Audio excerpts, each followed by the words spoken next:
Breaking tonight, new fallout after President Obama takes to the microphone in Paris, urging world leaders to combat the threat of climate change. That comes just 2 weeks after the city was ravaged by terror. The president characterized the climate summit as an act of defiance in the wake of those attacks, but his comments at the conference have led to questions about the president's priorities. Watch this. How does he prioritize this? How does he see this in comparison with the challenge of fighting terrorism? Is it as great a challenge, as important a priority as the fight against terrorism, or maybe greater because of ultimately the stakes at play? I mean, where does he see it? Well, they're both critically important, and we have to do both at the same time. And they pose different threats.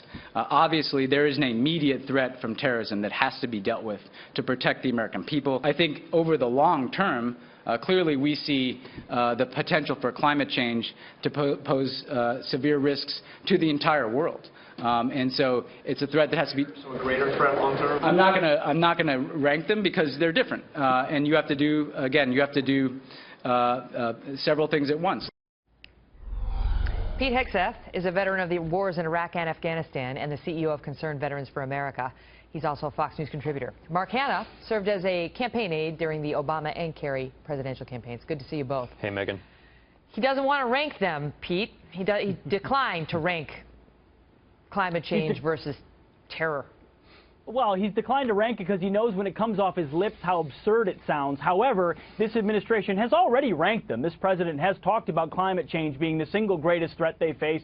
He talks in militaristic language about deterring the enemy in Paris 2 weeks after an attack, except, oh, it's climate change, because climate change is the perfect enemy for President Obama. There's no face, there's no moral distinctions, whether it's hot or it's cold. You're always fighting. There's no bullets involved, and the solution is automatically more big government, big international schemes, and that's what he's there to do. I mean, they know how absurd it sounds, but they're ideologically, in the left, committed to climate change. Mark, he can't rank them, really? He can't put the importance of defeating ISIS above climate change? That's like what's saying worse, murder or starvation. What's better, freedom or justice? Really? I mean, these are big concepts. These are both very serious threats that we face. That don't listen to Even if you agree with that, the American public is squarely opposed to them on this. If you look at the polls, terror is number one in terms of the importance to the American people. Sure. And climate change is way down here. Look at this. Terrorism, 24. Climate change, 3. Why is the president talking about climate change? Is because he was invited by the French people to come to Paris to talk about climate change. He's at a climate change conference. Talk about climate change. Right. But let's not equate them as we're standing in the city where hundreds of people, over 100 people were murdered 2 weeks ago. Sure. And so he has an obligation to talk about terrorism, the threat of terrorism. He did that. He has an obligation to fight the war on ISIS, which is what he's doing. He's bombing. There have been 8,000 airstrikes in the past year against ISIS targets. We've killed over 20,000 ISIS fighters, but that doesn't mean we can't at the same time do what Pope Francis is asking us to do what the Pentagon is asking us to do. They realize that the conditions of climate change are politically creating political instability in the Middle East.